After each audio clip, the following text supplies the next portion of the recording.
Thought I'd do a little video for you with the 356. All the metalwork's complete on the car now. It's just about ready for the paintwork stage. So before it starts getting covered in all kinds of primers and products before we put the paint on, we could do a video and just go through the car so you can see exactly what's been done and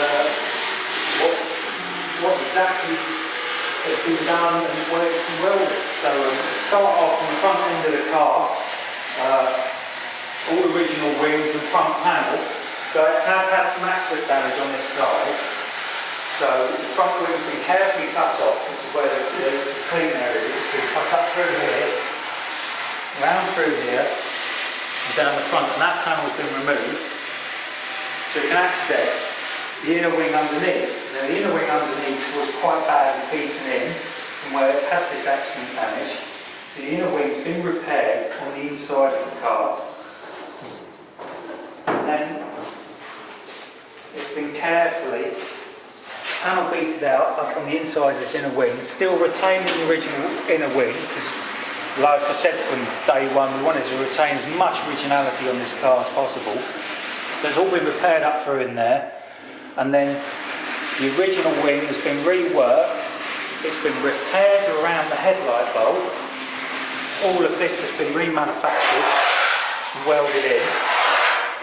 And then it's been fitted back on the car with a new headlight bucket, neatly welded in, and then reshaped in situ. So that's that side of the car. On the right hand side of the car was in very good condition, just a few dents and bits and pieces, and the headlight bucket was quite rusty, so we've replaced the headlight bucket. And same at the inside of the car, all of this is original inner wing. There's just been a few dents cleaned up here and there. We've left some of the ugly welds which were done by a guy at the factory. Must have been a bit of a Friday job in places, but we've left all of that. I don't want to tidy things up just for the sake of it. In the lower front area of the car, the battery box was quite bad. Batteries leak over time, rot through the panel. So that's all been replaced, and all the outer edges have been replaced on that as well. And then going out from there, there's two brackets that pop out either side, which run through there, and one on the opposite side where your wiring loom goes. They support the wing and the headlight buckets. They've both been replaced as well. Whilst the bonnet's open, or the hood, it's in very good condition, but if you remember, it's been kinked in the past up through here. Usually due to probably an over-keen fuel attendant trying to close the bonnet, forcing it down. So what's been done is this panel's been cut out, it's been reinforced, remanufactured, and neatly welded in. And once that's finished, the paint won't know what's been done. And it's been reinforced on the inside, so you can't see it, but that's double skin up through there, which they didn't do through the factory. So that will be strong enough so if someone does try to force the bonnet down, it should never kink again. And the skin's been saved, just a little bit of repair work here and there, panel beating, straighten it out. It's car's been partially leaded up as it would be from the factory, and we use these tools here. As you can see, the various thicknesses, 4.5mm, 3.5mm, and that's a headlamp tool. And these are used for gapping the panels at various stages. So you find that the 4.5 will fit through there in metalwork stage. And we know we've got enough gap there for us to work to the next stage. And the same with the headlamp tool. This is used to gap the headlamp between the wing and the body, so I know that when the headlight sits on that, it sits right on the rubber and it looks correct. Get that wrong, headlight's done for it. So that's essentially the front end of the cable. The next car. Obviously, front inner wing section, structural section. The car's been on a rotisserie frame. All the measurements have been taken, so we know the car's straight. Obviously, the car had a bit of accident damage on the front and on the rear. We'll go through the rear later on. The majority to this is as it left the factory. Certain parts have been repaired and neatly repaired, so you wouldn't know they've been done. You know, there was a few small holes here and there that have been carefully patched up and plated in, but things like all this weld through here, and you know, some of these dents and bits and pieces, that is as it left the factory. Up through the front, the battery box side, that's the original one. There's the bracket I was saying about that's been replaced. The headlight support, wing support, and the new bucket. You can see that a little bit of repair work was done down through the inside of that wing up through there. But essentially that is as that left the factory. Now it's a bit difficult because the car is quite low down. Underneath the front here you've got an A-frame here. Now this was the original frame, and I know it was cut off, neatly removed and got out of the way, so then the repair work through the floor could be done, and we managed to reuse that panel, so they're putting a new panel on it. Obviously I wanted to try and save the floors, but they were quite a lot worse than we initially thought they were. Being a cabriolet and having the strength back in the centre of the car was most important, really. So we put a pair of new floors in, which they come in the front half and the back half. The front half we had to repair up through here, and you can see there's welding through there, so that's all been remanufactured because that edge was quite badly rusted. So that's all been repaired and neatly matched to the floor pan. The floors aren't too bad a job to do on these, but where the critical part of these cars are the rocker panels here. Now this is where your main strength of the car is, so that's all been replaced, and the supporting panels inside. And you do tend to find where this panel meets on the inner part of the car, which I'll show you in a minute, that usually needs a lot of repair work, so I'll point that all out for you in there. New jacking spur been fitted to it, correct type, A-type, reinforced on the inside as well, so that's all been done through there. And whilst we're on the side of the car, the outer rocker panels, these have been replaced with new panels here.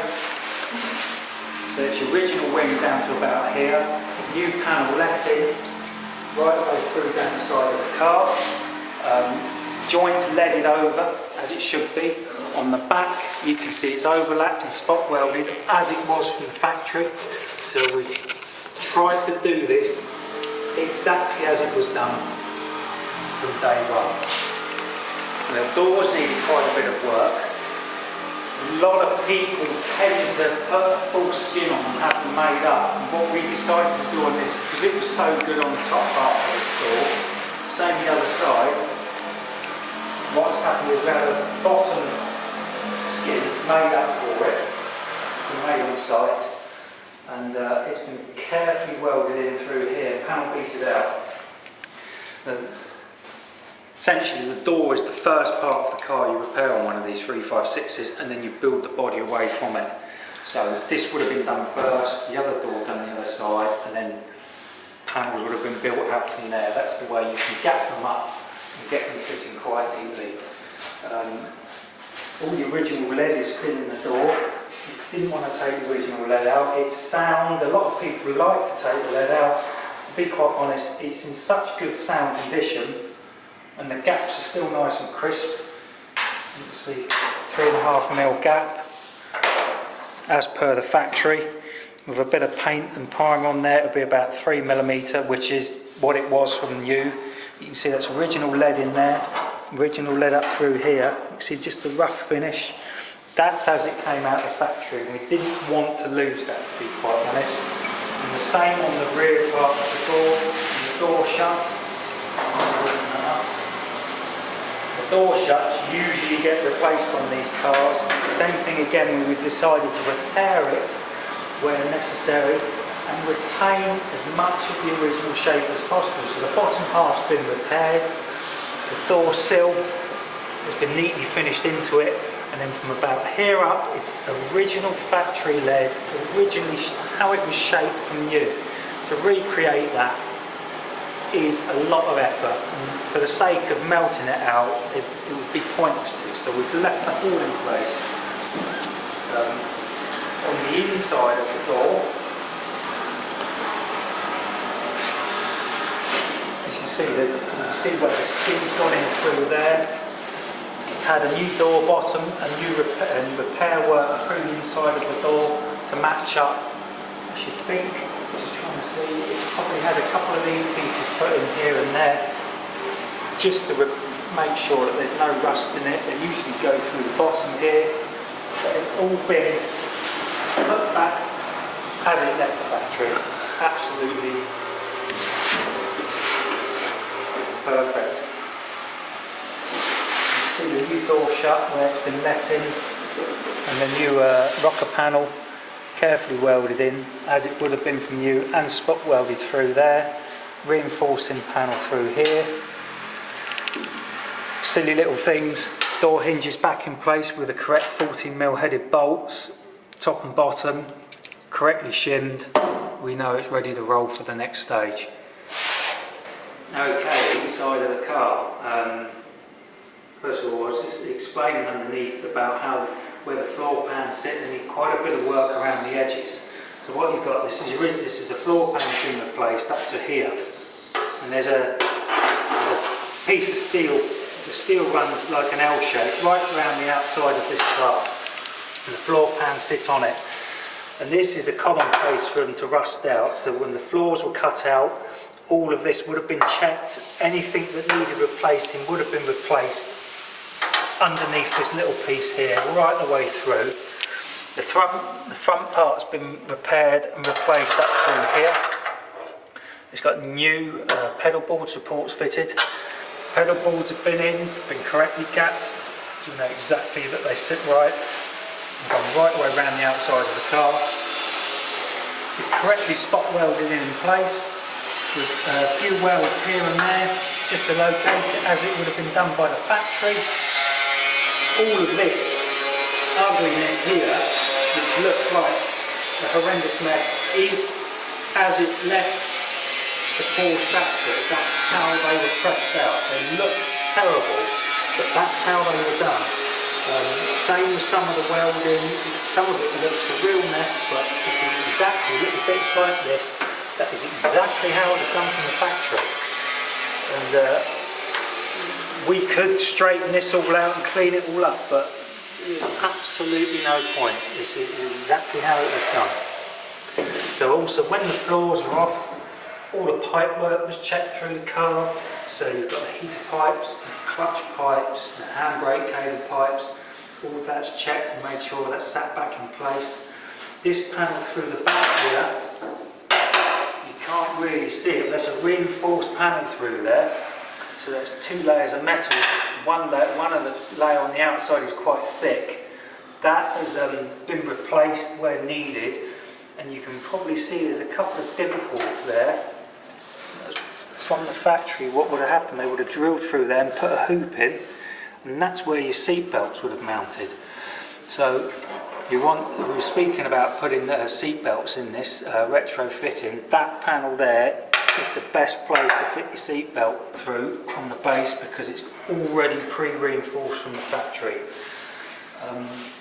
The back half of the car has been cleaned back and checked. I think there's a few repairs have gone on down the sides here and a little bit on the inner wings, but mostly it was pretty good in here. I think same thing for this door, pretty much the same as the other side. Bottom half's been repaired, door bottom on it, any repair work that was needed up through the sides, same inner and outer rocker panels. Everything's been treated with this red paint. It's like an anti-corrosive paint.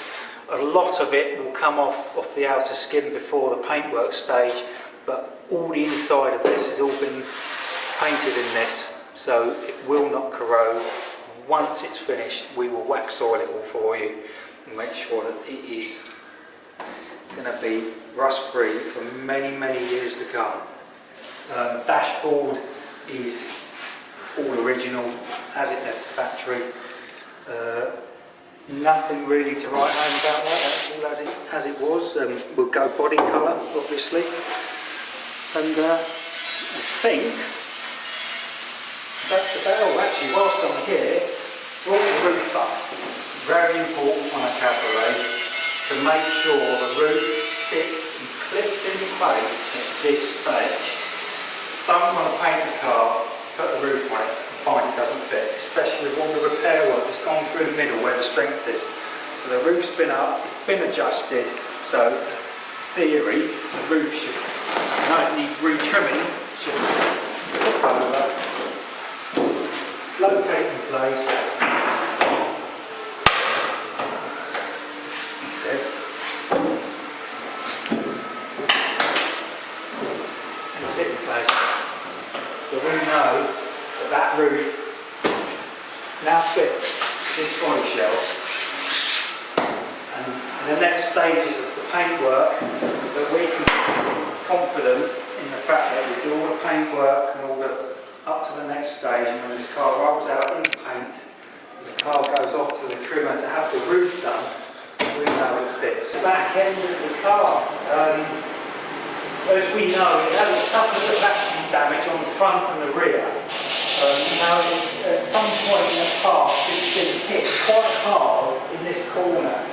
The bumper has taken most of the impact. And the rear bumper on this car, funny enough, is in two pieces. It's been chopped in half. And there's some of them you can buy now already like that. One half's been replaced. So clearly the side that's had the accident. What's happened is it pushed this whole side of the car in, forced all the wing out, and it also kinked the inner wing. So what's been done is the outer wing has been pressed back out and repaired. Now the inner wing was quite a bit more technical. So what's happened is, and I believe there's photos of this, when it was on the rollover frame, they set the car up with a hydraulic ram, and they had a hydraulic ram pushing off the torsion bar up into this area. I couldn't tell you exactly where they mounted it. It might have been further back on the bumper mount.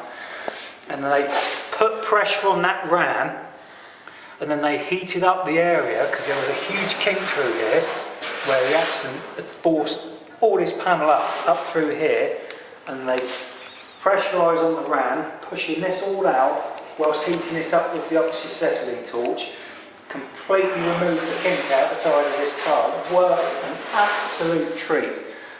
So say we didn't have to cut into it, didn't have to replace any of it, same thing again, repaired neatly without any major hacking into the shell. Up through here was very badly kinked, there's a big crease in it, and it's all been straightened out. There's a shelf that bolts in here, that's all been put in, the original shelf's been repaired and checked. Any little repair work, any dents, any rust holes and that have been repaired in the engine bay. That's all pretty much been done back to as it left the factory. Engine lid was in extremely good condition. Engine lid's been left, and the same thing again, all the lead's been left in. So the next stage, the next primer, filler, bodywork stage, it can be repaired and worked on nicely because we've got a good place to start with it. None of the lead's been taken out, so we can go on to the next stage nice and easy. It's all been repaired through here, and a couple of panels repaired in the back. The other thing we've done, if you remember, it had the like the cow catcher bars on the bumpers on the back of this, and they used to run through the bodywork into the inside in the panel structure. They were welded up for you. So then we're going to put the simple plain bumper on with no overriders. Now I know these have got exhaust cutouts, and And what we'll do, once the plain bumper goes over there, that will be all hidden, so you won't notice exhaust cutouts. We'll have a nice basic sport exhaust with a couple of pipes poking out the back, as they used to do in the factory. Things like the bumper iron holes, as you can see here, they were quite badly misshapen and open right out. The piece has been welded in, so the correct shape's been retained. All 4 have been done, so the bumper irons come through the centre of those holes. It's not pushed to one side, anything messy like that. So just little details like that of making the cars as it should be. And underneath the back here, got the hoop in there at the minute because we were going to dry fit the gearbox and put some weight in it for the next stage. And as you can see, actually, there's a bit of repair work gone through there, leaving that up, all correct and welded in through the back, up through there. Any little bits of repair work, these are pretty bad, these rust out, that's all been repaired, and panels have been replaced and welded back in as they should be. I think that's pretty much it really on the body shell and the welding side of things. It's come out really well, and as I say, next stage now, this car is going to be prepared for paintwork stages. So it's going to go through a couple of primer stages and ready for top coat. Will be underneath going to be correctly stone chipped in the right material. And we decided on the fish silver grey, which I think is going to be a fantastic colour. So we're going to fish silver grey, inside will be black, inside the engine bay, and the front hood is all going to be like a satin black. Underneath a nice hardware and stone chip, and it'll be good for all weathers. Look great, perform great. And what can you say? Great, sounds great. It's going to be great. There's not a lot else to say about the car really. Hopefully it's just giving you a bit of an idea of what's gone on the metalwork stage. And it doesn't look an awful lot, but 356s are very, very hard car to restore. Getting the lines right, getting the gaps right is critical on them. And the next stage again with the bodywork and the paint stage, yet again, it's a long process, but at the end of it, well, you'll see the results. I guarantee it will be something that we will stand up to be proud of. So there you go. The little Texas 356 is well on the way to